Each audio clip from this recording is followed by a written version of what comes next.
Hello everyone, it's Dr. Sam. I'd like to welcome you to my EyeClarity podcast. This is a show that offers cutting-edge information on how to improve your vision and overall wellness through holistic methods. I so appreciate you spending part of your day with me. If you have questions, you can send them to hello@drsambyrne.com. Now, to the latest EyeClarity episode.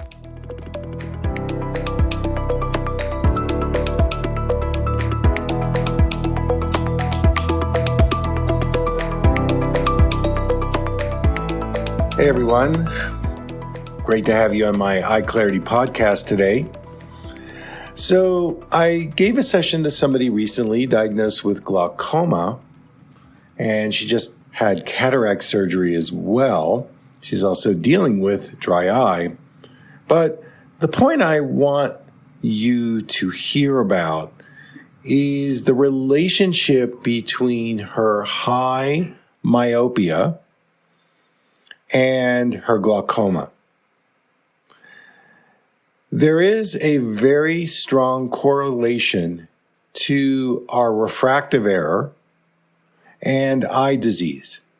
I know that's not talked about very much in the medical literature or even in, clinical practice. But when you develop a certain prescription like myopia, especially at -14 in the right eye and -11 in the left eye, that's a high degree of tunneling and pulling in your vision, which creates compression in the eye tissue, which is parallel to what glaucoma is. It's a tunneling, it's a tightening, and there are different reasons why we develop glaucoma. I mean, it is a vascular disease, but function changes structure. How we use our anatomy is going to eventually change the anatomy and physiology. The other piece I want you to think about is this patient was very nearsighted, and then she had cataract surgery and she became farsighted. And I talk about the ramifications of that in the session. Because if you're nearsighted, your personality, your behavior, your response to life is very different. The mindset is very different than if you're farsighted. And so those of you that say are thinking about refractive surgery or cataract surgery, the best way to go is if you're nearsighted before surgery, you want to be nearsighted after surgery. And if you're farsighted before surgery, you want to be farsighted after surgery. The difficulty comes in when you are nearsighted before the surgery and you become farsighted after the surgery, like this patient. And I talk about the influences and also the effects of this discrepancy and how it may be playing into glaucoma, dry eye, and other things. I hope you enjoy the show. Thanks again for tuning in. Leave a comment or review on Spotify, Apple, or my website. I have your history in front of me and your intake form, and it sounds like you want some advice from a functional medicine perspective with optic nerve, glaucoma, and fuzzy vision. And my dry eye. Your dry eye, of course. Yeah. Yes. So give me a little context on what you've tried, maybe what the other eye doctors have given you, your glaucoma meds, if you're on any. Yes. Actually, the glaucoma meds, I'm only in my left eye. I'm on timolol with dorzolamide twice a day in the left eye, and then latanoprost at night. I don't take any in my right eye because I had the trabeculectomy surgery done. And so my pressures are like 8 to 10 in the right, and on the left, they're like between 11 and 13. Okay, sounds good. That's a good place to be. What about the optic nerve? How's the health? Well, the issue is because I'm so myopic, any of the cameras that they use, they don't get anything accurate. So what they rely on is the visual field, which over the last couple years has been a little bit suspect. That's why I just recently upped an extra med on the left eye. It used to be just the timolol, but he just recently added the dorzolamide. And obviously I've noticed that there has been vision loss. I have two large areas where my, blind spots are that are very large. And every time I talk to my glaucoma specialist, he's out of Mass Eye and Ear. He doesn't give me much, hope on any other kinds of, supplements or things along those lines that can support what I'm doing. So that makes me very nervous, and he just looks at it as, it is what it is type of thing. And he's a young gentleman too. Okay. So how much myopia do you have? Well, really significant. What I could tell you is I can tell you what my diopters were when I wore contacts. In my right eye, it was a -14.25. In my left, it was 11.75. Okay. So do you wear contacts now? Or? No, since I've had cataract surgery, I just wear overcorrection. Overcorrection meaning something for reading or? And for distance. But what is that? Do you know what the diopters are? I can pull out my prescription for you.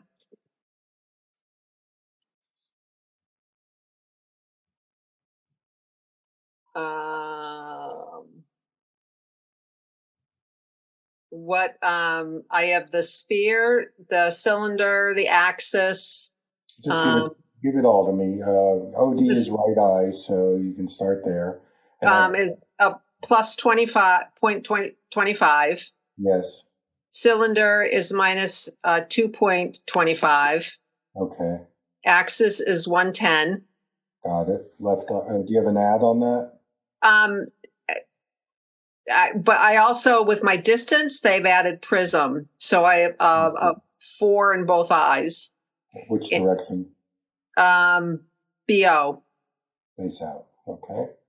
And then on the left is also a plus 0.25, a minus 1.25, and the axis is a 0.34.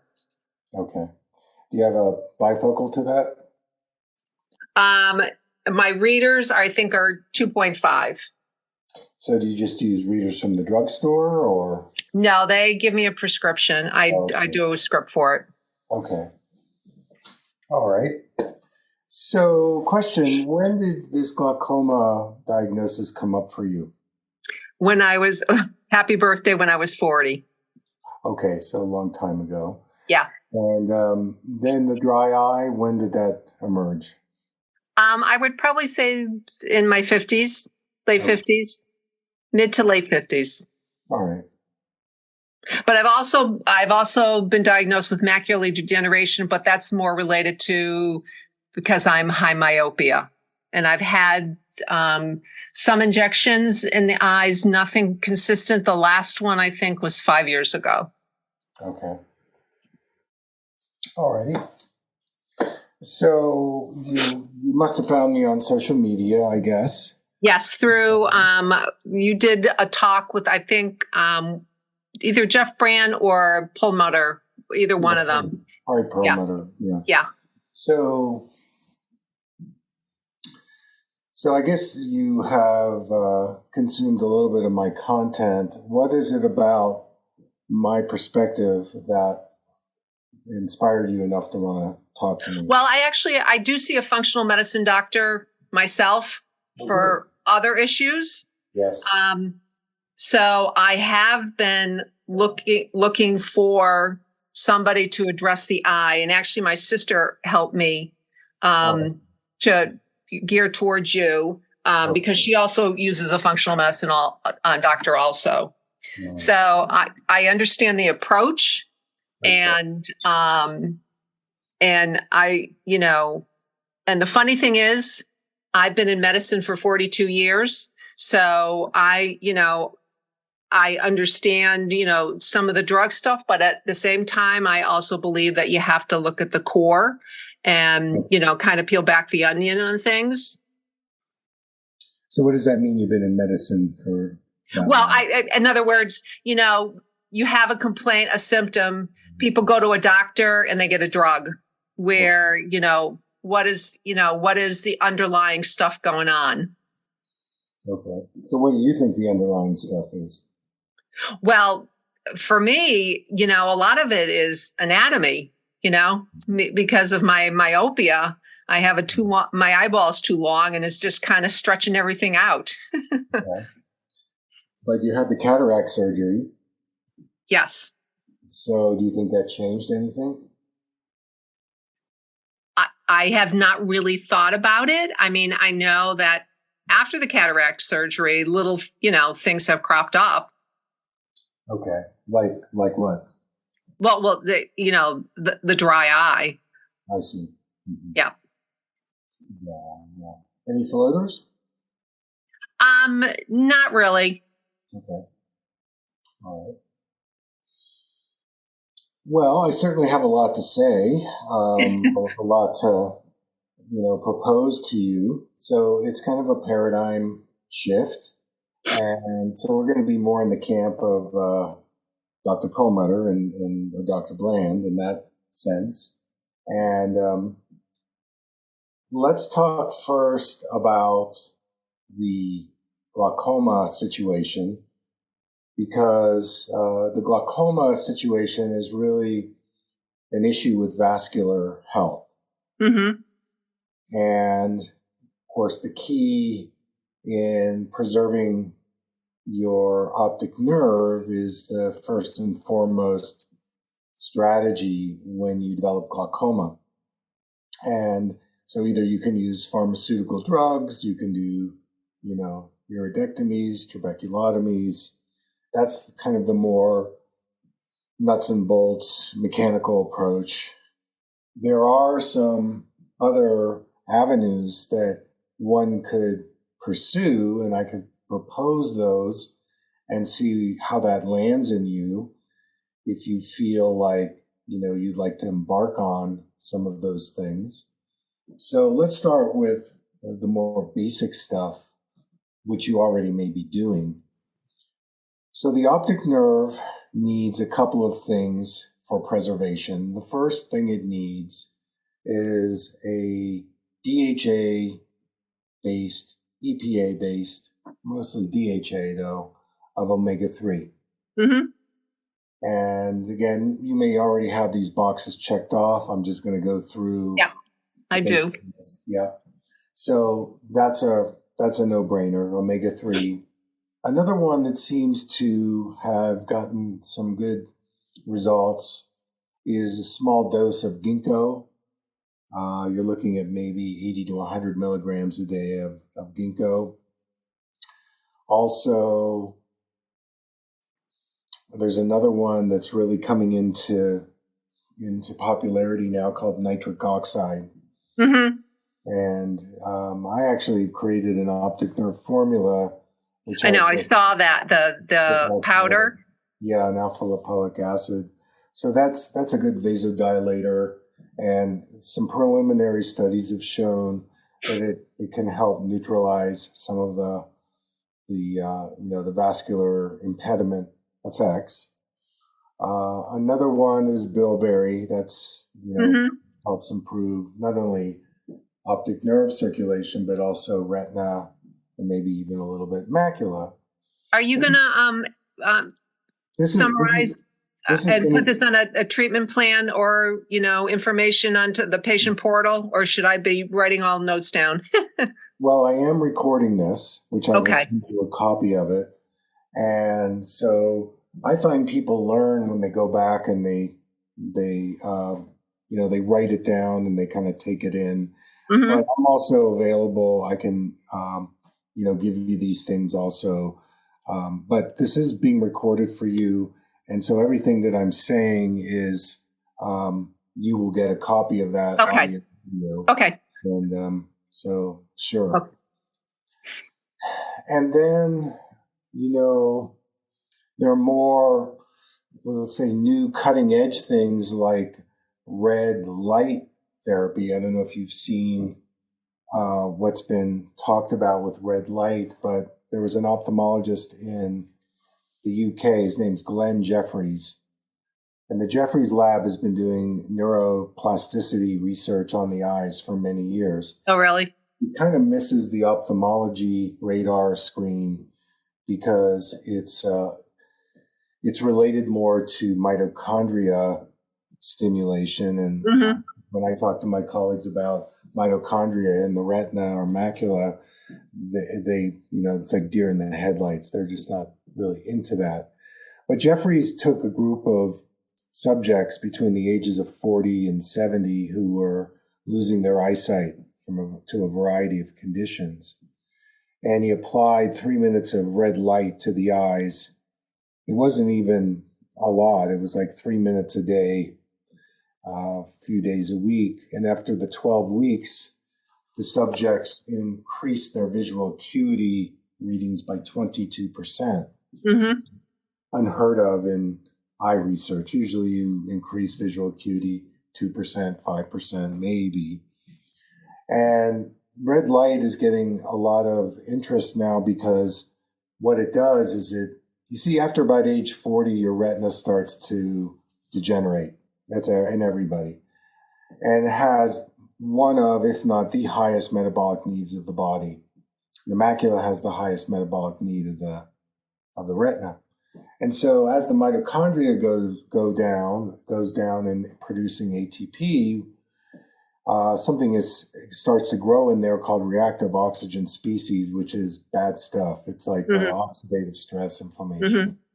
So what Jeffrey's hypothesis is if we give red light, it reawakens that mitochondria to increase ATP, and the ROS goes down, and this reduces oxidative stress. It regenerates the retina, as long as the cells aren't dead. If they're dead, nothing you can do.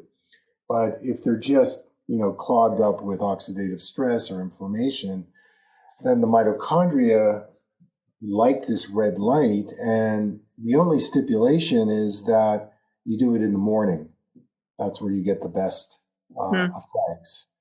And so I work with him, and then there's a guy at Stanford who teaches ophthalmologists. He's a neuroscientist. Huberman is his name. And I talked with him about it. He did a couple of podcasts on red light, and he was really pro red light, and he's a pretty standard medical guy.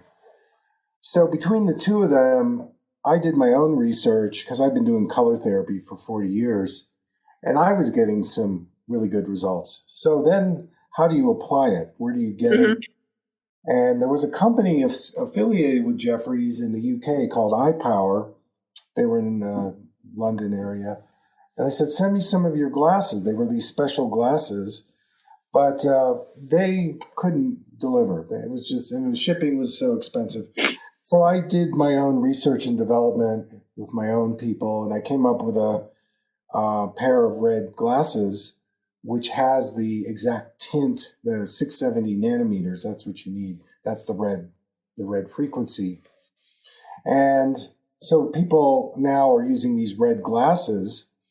And I would say for you, coupling it with something around, the nitric oxide and, some of these other things, I think that it's definitely the worst case scenario is nothing's going to happen. I kind of doubt that. I think some positive things are going to happen for you that could help you improve your eyesight and maybe slow down this glaucoma progression.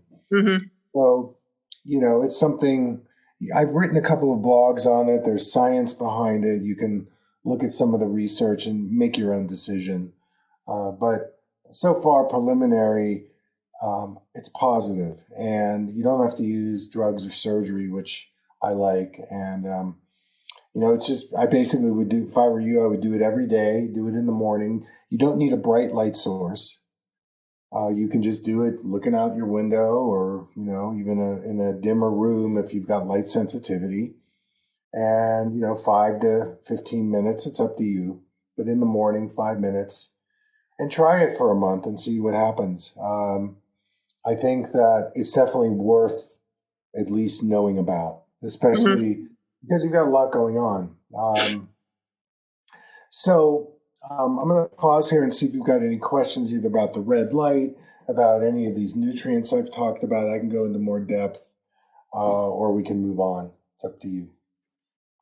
No, with the red light therapy and the glasses, is that something you have on your website? I mean, I'm going to be in London at the end of next month. Could I get them there? You try. I'll give you the name of I think mine are better because it's a bigger lens and it's not LED light. So you might have even trouble getting it in London. I don't know. I mean, the company is called iPower. Yeah, I wrote it down. Yeah. So, or you can just get it on my website. So whatever. Oh, they are on your website? Yeah, my red glasses are on the website. Oh, okay. Yeah, you can just get them and we'll be shipping to you in a couple days. Okay. And, you're done. And it's a really, I had somebody at a seminar and they were trying both the iPower glasses. They were able to get them and mine, and they like mine better because the lens is bigger and, it's right on the eyes. And basically you just need to look out and, the light that's coming in will deliver the red into it may even have some effect on the dry eye. Preliminarily, I have seen a little bit of improvement with the dry eye with that. So, check it out. Okay. And then your formula for the optic nerve, when I looked at it, it didn't say how you use it or how much you use, So it's a scoop. Right. On the label. So you do a scoop and some water, and it tastes pretty good. It's like a berry flavor. So there's a scoop in there. You just do one scoop in the morning, and that's it. It's okay. It's very easy to take, and tastes good. And that vasodilation is really important for you. So, and then you could look at something like, I don't know what you're doing around eye vitamin. My eye vitamin has taurine, ginkgo, right, berry in it, so you can kind of see how that lands in you. There are a lot of good ones. So I would make sure, and mine also has these in it, lutein and zeaxanthin, because when you've had cataract surgery, let's discuss blue light. So artificial blue light emitted from any of the screens does have a tendency to affect the tissue of the eye, dries it out. And because the cataract lens probably doesn't have any blue protect in it, I've talked to some of the manufacturers and companies that manufacture IOLs, and they put UV in it, but they're slow to put the blue blocker in it. So that's where, if you're doing any extended screen time, I probably would do some kind of blue lens, blue protect lens. All my lenses do have it on, have the coating on it. Yeah. Good. I'm glad. And then the other thing is that there's a couple other things. I went to a glaucoma meeting in December. It was like cutting edge. These are guys, the ophthalmologists around the world, and 3 days of glaucoma. It was all medical, so it wasn't really functional medicine. But I wanted to see what they were doing, what their thoughts were. And they did say a few things that are appropriate to our conversation. Number one, they said if you can change how the cerebral spinal fluid interacts with the eyes, you can actually bring the eye pressure down. Now, they didn't say how to do that, but the way you do that is by getting a treatment called craniosacral therapy. You may have heard of it. Right. And I was a physical therapist, so I used to do it. Yeah. So I'm a craniotherapist. I went back to school 30 years ago because I was measuring people's glaucoma, their pressure, and I'd give them a session, and damn, their numbers would go down 4 to 6 millimeters just after one session. And so it was great to see these guys actually admit, well, if you can do something to the cerebral spinal fluid flow, you're going to bring the eye pressure down. So I think getting some cranial work, I think lymphatic stimulation. I mean, there's been studies that show jumping on a rebounder can bring your eye pressure down. Well, I do some lymphatic stuff in the morning. I also do dry brushing, so I'm, cognizant of that. Yep. And then, I also studied acupuncture, and in my acupuncture training, I learned that the liver and the spleen, the gallbladder, all the meridians basically almost go to the eyes. And so sometimes acupuncture can be helpful. There's also the relationship between the liver and the gallbladder. This is not well known. It's known very well in functional medicine because it's where I learned it. So here's the deal. The liver produces bile and the gallbladder stores it. And bile is important for helping you absorb fat-soluble vitamins. And those fat-soluble vitamins are very important for the eyes. Vitamin A, lutein, and zeaxanthin.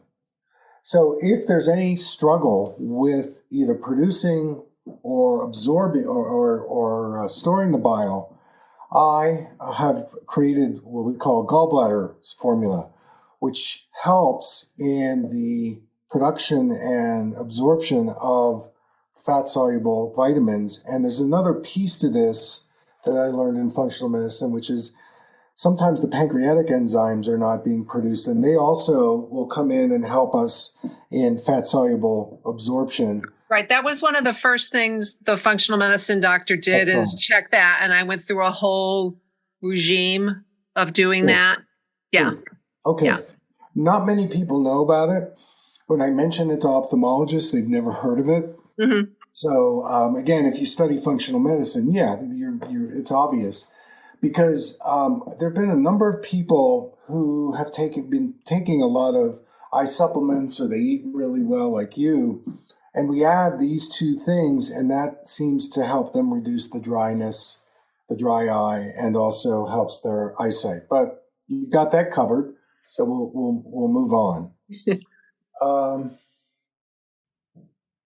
Let's see if there's anything else to talk about. So some other things that, again, this is more in functional medicine, and you may be doing this already. The intermittent fasting has shown to be helpful, sometimes moving more towards a keto diet. The glucose situation, I mean, these are all things you're probably handling quite well. Yeah, I do intermittent fasting anyways. So all that's good. Which now brings us to the conversation of your -14, -11. So I'm going to say something that's a little out of school, perhaps, for what maybe you've been exposed to.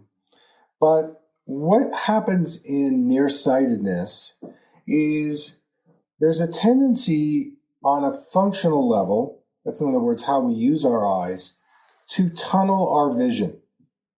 And what we do is we become very macula-centric in myopia. Because myopia is a lot about I need to see it clearly, and I need a minus lens. And so when you wear a minus lens, it focuses almost all the light into the macula area, but there's nothing in the periphery, because the lens, even a contact lens, it's thick around the edge. So you're basically tunneling your eye, right? And so it's almost like a form of glaucoma, but it's a functional form that's driven by your prescription. And, working with a lot of people in myopia, I don't believe in LASIK surgery, but when you start understanding myopia, a lot of my patients will say, well, what causes the myopia is my programming, what my mental setup is that changes the shape of the eyeball. Well, that's kind of radical to say that because, in the medical literature, they say, well, it's mostly genetics and, blah, blah, blah. But I certainly have seen enough cases where there is an environmental impact on how we use our eyes that creates a certain type of prescription. Mm-hmm. Okay, so now you go and have this cataract surgery, and it changes the refraction in the eyeball, but does it change the refraction in the mind or the brain or the body? Now, that's a debate that I have all the time with my ophthalmology colleagues, because they say, what are you talking about? There's no prescription in the body. There's no prescription in the mind. But what I see over time is that, especially in the LASIK world, that prescriptions tend to creep back in because there actually is a mental programming that is stronger than the prescription that they change in the eyeball. Mm-hmm. And there's another factor here, which is that nearsighted people operate in visual space very differently than farsighted people. So just to give you a contrast, a nearsighted person tends to do really well up close. They don't need glasses, or if they do, it's still a minus lens. But their strength is I can see well up close without much of a prescription. They pull the world in. There's a tightening of the muscles, like the muscles become tight, and the minus lens kind of reinforces it. That's kind of the strategy of the nearsighted pattern. And in farsightedness, it's just the opposite. In farsightedness, you push the world away. You have difficulty with focusing muscles. The muscles become flaccid. Mm-hmm. And you depend on the lens changing the size of the object to help you in your focusing. And that you get dependent on this farsighted lens, and then you need stronger and stronger farsightedness. Now, the rub here is that if you were nearsighted before the surgery, but your eye is now farsighted after the surgery, how are you adjusting to that difference? Now, maybe you're adjusting really well. You probably are. You look like you're pretty self-aware. But that's a lot of astigmatism they're giving you, and a lot of magnification up close, when before the surgery, your best vision was more, up close. I mean, honestly, with the minus 14, you still needed, prescription. You couldn't see without lenses. But so where am I going with this? I know. Where I'm going with this is that my theory is that part of your glaucoma and dry eye is related to either the pre-surgical myopia that's still affecting your eyes and your anatomy, and the possible discrepancy that you're dealing with between your nearsighted pre-surgery and your farsighted post-surgery. Mm-hmm. So then it becomes, if there's a way that you could do some kind of vision physical therapy to integrate the farsighted prescription now, and maybe release some of the pre-surgical myopia, which is more mentally driven, if you could release some of that, understand it, get more awareness around it, it would create more circulation and less compression. And so the way you use your eyes functionally does affect the anatomy structurally. Function affects structure. And again, it's a buy-in, because you might say, well, you're talking Japanese to me. I'm doing great as I am, and this makes no sense to me. And if you say that, cool, we'll just move on. But I need to share with you my body of work of thousands of people that I've helped reverse myopia and hyperopia, and also dealing with surgery and refractive surgery, cataract surgery, and how it changes the mental, the emotional, the postural aspects of your vision. And it has more to do with vision, which is how the eyes and the brain and the body work together, than it is about reading an eye chart. So, this is a huge new arena. You probably haven't seen this on my content, but I'd love to hear your opinion, and feel free to be completely frank with me. Well, I can see your thought process. I'd be interested to know what, type of exercises you're talking about. I'm being as a physical therapist, I'm always open to exercises. So, I'd be interested, to see what that entails. Okay. So that's a fair question. So before I enter that, the University of Rochester did a very interesting study on how much of the brain is involved in vision. And their findings were that 50% of vision takes place in the brain. So it isn't just an eyeball experience. No, I totally understand that. You see that with stroke people, and certain portions of the brains that are affected, and the anatomy of the eye could be perfectly fine, but if the brain isn't functioning, then you have a non-functioning eyeball. Yes, exactly. So think of this as physical therapy for your eyes. That's really what it is. And working with OTs and PTs over the years, like with traumatic brain injury, and right. There is a neuroplasticity, but I get arguments from my ophthalmology colleagues all the time. There's no neuroplasticity. The eye is only going to die, aging, and I can't, talk them into anything else. That there is an effect, but the eyes are the only part of the brain that are outside the cranial vault. So if the eyes are brain, why can't you access neuroplasticity? Well, again, I get nowhere with my ophthalmology colleagues because they want to just do surgery and symptoms and all that. So that's kind of the deal. Okay, so I got a couple of questions for you, which will help me determine what is the best or maybe a few physical therapy exercises for you. So my first question is, how much of the day do you wear this prescription glasses? I have two, my distance and then my reading glasses. I am a big reader, so I do, several hours a day of reading. And a lot of times in the house, I may not wear my distance glasses, but I definitely wear them for driving.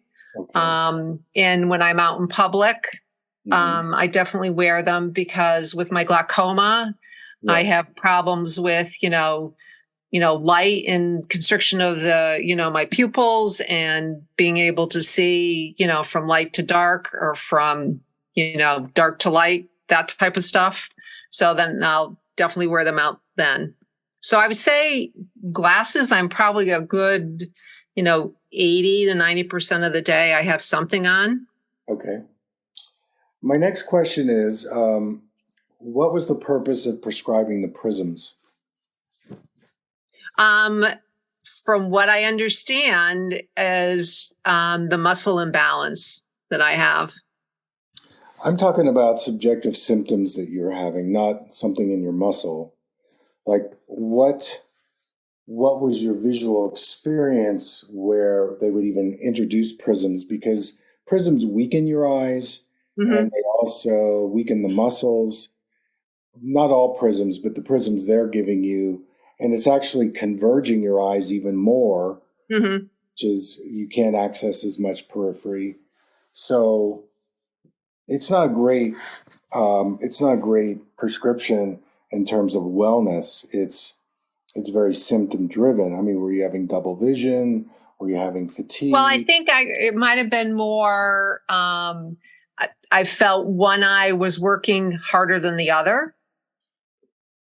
I think you'd be much better served by doing a physical therapy exercise to where you're in a situation where you have to use both eyes together in an exercise context than with glasses. Again, think of it like a splint. They're kind of keeping you stable, but it's not a great setup. And then the other thing is there are actually special kinds of yoke prisms that I developed. They're called yoked when I worked in the hospitals. And these are prisms that actually enhance your peripheral vision.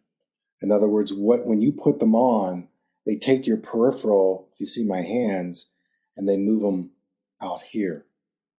So I would rather see you in yoke prisms. Now, they probably don't know what that is. I don't know. But one of the things so when I say yoked, here's my hands, you're accessing much more of your vision out in this area. And sometimes it can help you compensate for the blind spot. What you've got is,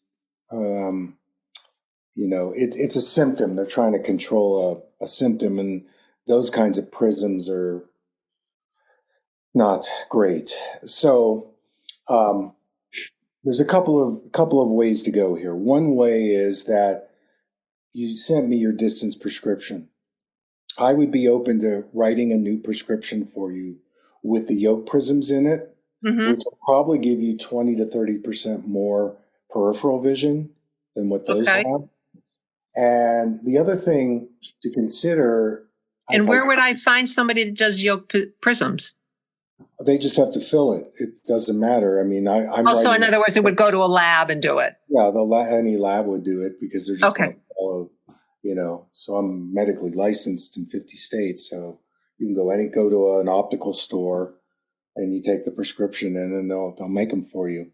Okay. Make sure you get a frame that's not too small. And the other thing is, and this gets kind of out there, I would do a plastic frame versus a metal frame. Oh yeah, I always do.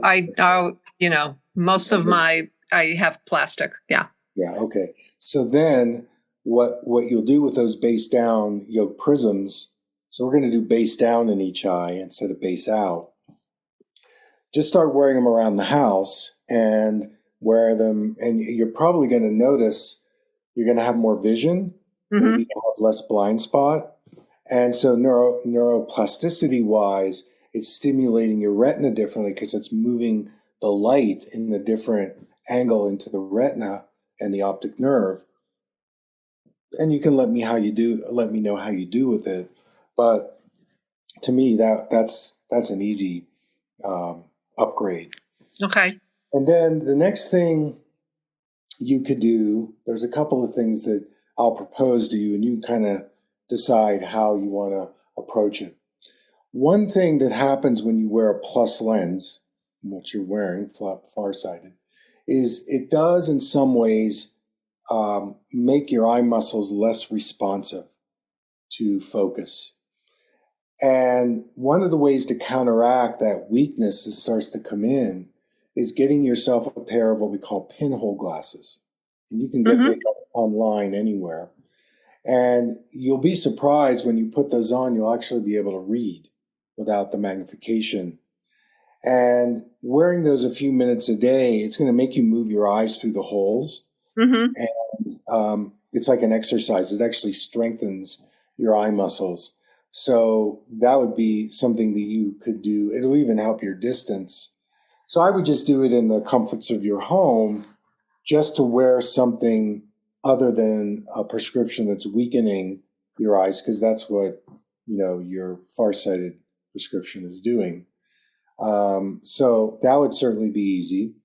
There's also an exercise that involves using your two eyes together where they have to focus at the same time. And it's on my website, but I'll send it to you. It's called the yin-yang peripheral vision exercise. And the reason why it's called yin-yang is you have two yin-yang symbols on a piece of paper, and then you've got three other pairs of images on that sheet. You print it out, and what you do with the first set of yin-yang, you just start there, and you hold it right up to your nose, but you mentally look through the paper. You mentally look through it. I'll send you directions. You push it out, and all of a sudden, those two yin-yang will become three. And when they become three, it means that both of your eyes are working together. Okay. And so then you spend maybe about, a minute just kind of moving the paper. You want to get out there at arm's length if you can. So you're now introducing to your brain and eyes what it's like to be simultaneous in your focus. Mm-hmm. You'll get the feedback by getting the 3 images. You've got 4 pairs of images, so you spend about a minute with each pair. Each pair is different. And so by getting those 3 images, then you are now retraining or reprogramming the eye that's more dominant. Now the other eye has to come in, and simultaneously you're using them both together. Mm-hmm. Now, do this without any glasses, and do it 2 or 3 times a day, a minute or so. And you might find after you're done, you might actually get some clearer eyesight from it, because it's really working the muscles and the visual coordination. So I'll send you a link on how to do that. Okay. And then after that one, I would do a relaxation exercise on the eye muscles called the palm hum. So in the palm hum, you're rubbing your hands together, you're cupping them over your eyes. I'll send you directions. Your eyes are closed. You breathe in through the nose. When you exhale, you keep your mouth closed, but you're making a humming sound like this.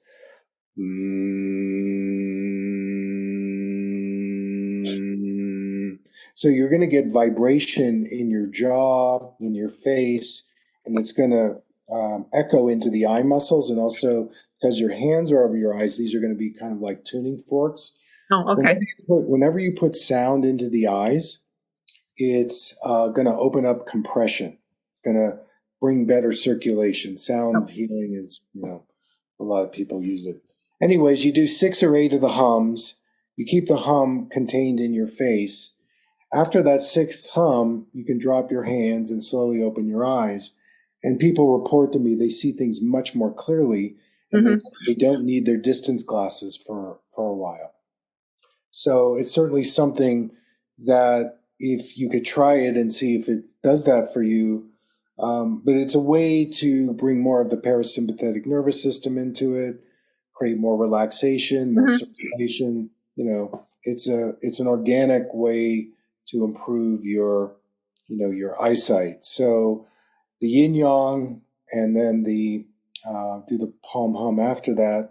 If you decide to get the pinholes, that would be another technique. And then we'll get you the yoke prism base down to enhance your peripheral vision. Now you're doing like 4 things that allow you to access vision improvement, which could indirectly, number 1, reduce any of this compression anatomically in the eyes, because you're changing function. And also it might even lubricate your eyes a little better. So, you can try it for a couple of days, and if you're getting some benefits, then continue. If you're not, so be it. I also think it's a good idea in non-demanding situations to go without your glasses. That's a high percentage of time that you're wearing them. And so whatever you wear is reinforcing the adaptation you're making with yourself. Right. And so I realize that. It's okay. So the relationship that I'd like you to explore mentally is your relationship to blurry vision. And there's actually an exercise we do where you actually wear an opposite lens prescription. And when you wear that, you then mentally go into, what don't I like about the blur? And you'll discover that there's some level of hypervigilance that you don't like the blur. You made some association. Well, if it's blurry, I'm going to miss something. I'm going to get it wrong. I could fall down. We all have stories. So the thing is you wear that opposite lens prescription, and it's challenging you to relax into the blur. You only do it for like a minute or so, and then you take the glasses off, and you will see things now in your naked vision much more clearly than you did before you put those blurry glasses on. And you do that exercise a few times a day, and over a period of a few weeks, people will say, I don't need my distance glasses anymore, or I'm feeling like now my prescription is too strong. So there's real value about emotionally and mentally going into the blur, but doing it in a safe environment. So you only do it or you're locked in your bedroom. But it gets you to interact with any emotional, mental restrictions you have around blur. And I have a pair of glasses on my website, which are called minus lens to blur. And most eye doctors, they would never go for this. But if you're farsighted, to wear the minus lens, and there's a whole protocol I do, and I'll send it to you just so you can know about it. You can look at the video. If you want to really, go deep in this, doing that minus lens to blur could be really interesting around you relaxing into blur and then having more clarity without any glasses. Mm-hmm. And so, it just depends on how deeply you want to go. I mean, even if you just did the pinhole glasses, that would be in that direction, because I think what you're wearing is affecting you. You may not be aware of it, but I think it is. And I don't want you wearing a lot of progressive lenses. I'm assuming you're not. No, actually I tried them and I couldn't tolerate them. I was so dizzy with them. Things in the periphery were not like stable. And Right. it was just, I said, I can't do these. So the response, the retort to that is, Mary, just get used to it. I said, no.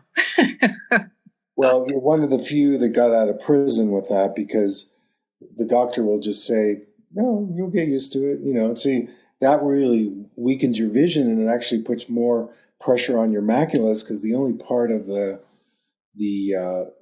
progressive lens you're using is your maculas. Mm-hmm. So I have a lot of people in those progressive lenses that I have to wean them off of it. So good for you for knowing that wasn't a good option for you. No. And that's probably your physical therapy training and so on. So these would be some of the things, and I am going to write out a little treatment plan for you, and I'll send it to you, spotlighting some stuff, so then you can do your own research. And please do. I mean, this is not for everybody, and mostly you're doing well. There's one more thing I want to address, is the dry eye.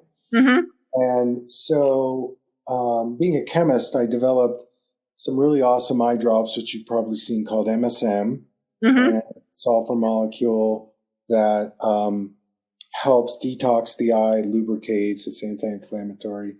You could do the 5% MSM eye drops if you wanted to during the day.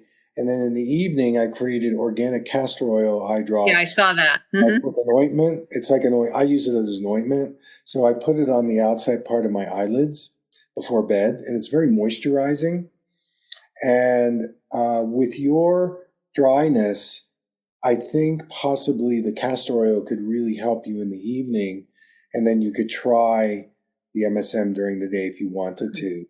Any concerns that I don't think I should. I mean, because I do, in my right eye, have the bleb from the trabeculectomy, no problem with the castor oil related to it. No problem. I would just start with a tiny bit. I mean, just a little bit in that right eye, and just see how you respond to it. My experience has been that it's just going to create some moisture on the eyelids, and castor oil is extremely anti-inflammatory. It heals the skin.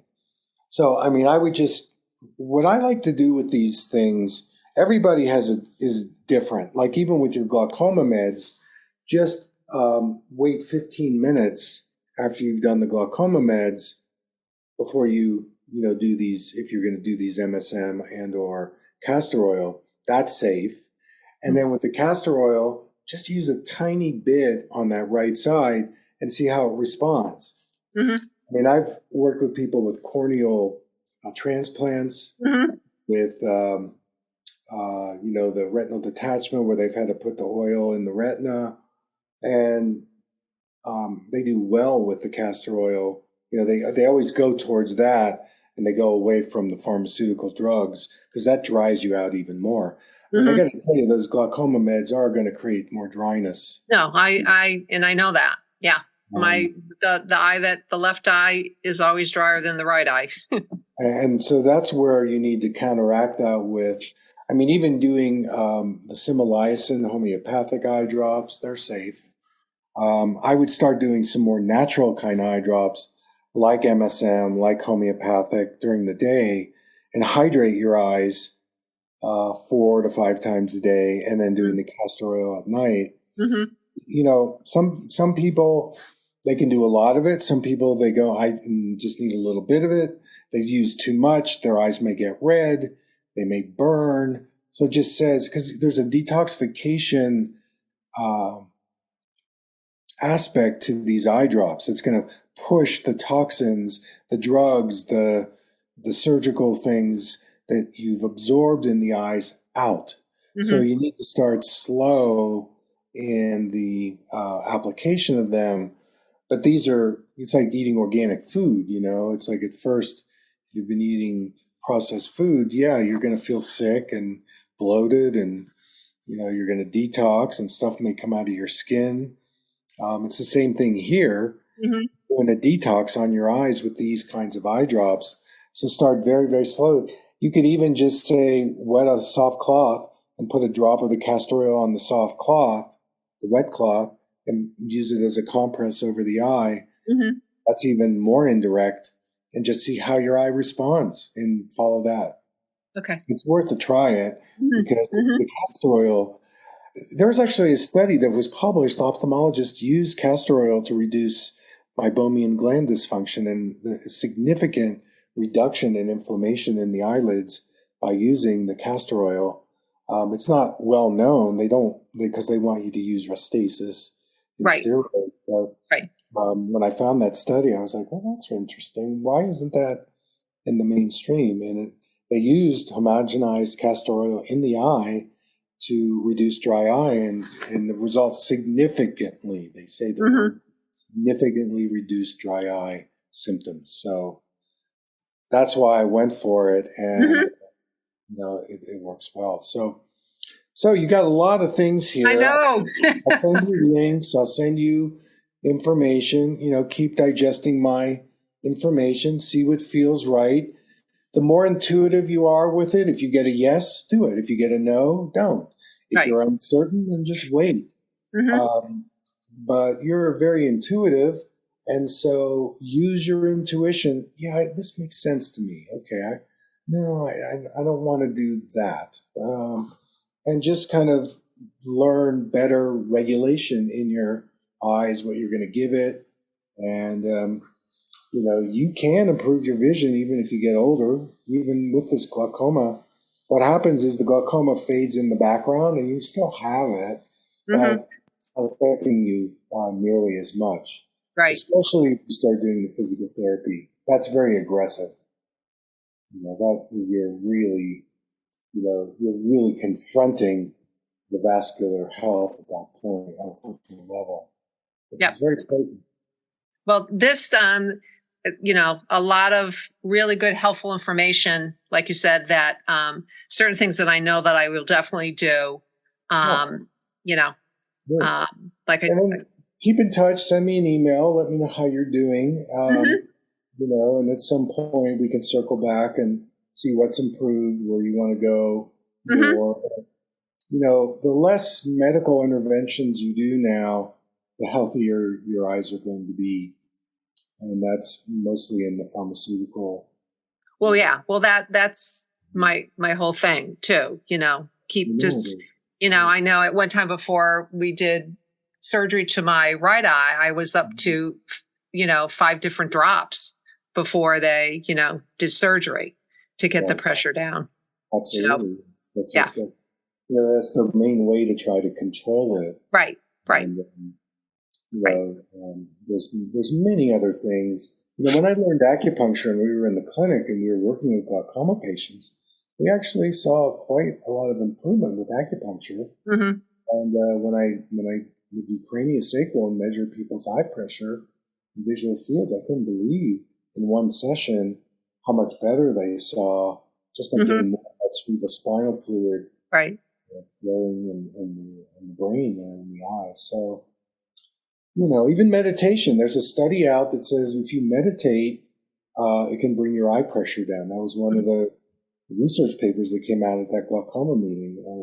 I knew that, but it was great that they shared that. So, meditation, mind, body, right. all of those things. Yes. Yep. And I totally agree with that. Yep. Yep.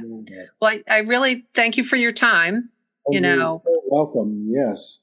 And good luck to you. And so I'll send you an email with the recording, and I'll send you a little treatment plan. That would be fabulous. And then if you have any questions, just email me, and I'm here for you. Now, just one quick question. Where exactly in New Mexico? I didn't look geographically. What big city are you near? Near Santa Fe. Okay, because I'm going to be in Santa Fe the end of May. You are?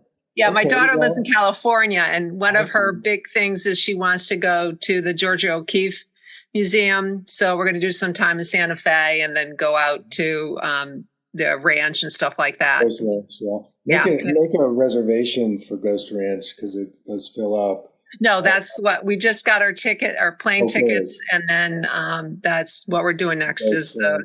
It'll be a very nice time of year, and I was just at the Georgia O'Keeffe Museum. It's wonderful right now. So great restaurants and a lot to do. But look, if you're feeling like you want to see me in person, then just contact Monica.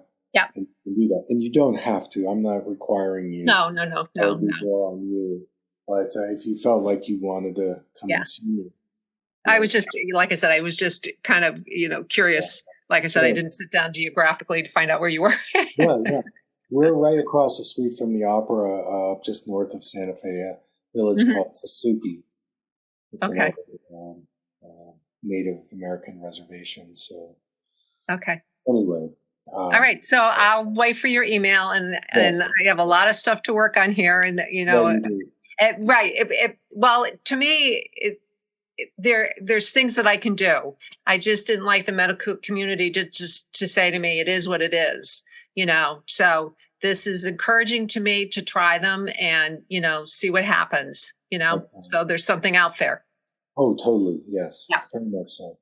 All right. Well, I wish you well, and we'll talk to you down the road. Okay. Thank you. Bye-bye.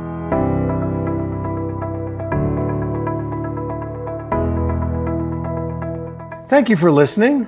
I hope you learned something from the EyeClarity podcast show today. If you enjoyed the episode, make sure to subscribe on iTunes or Spotify and leave a review. See you here next time.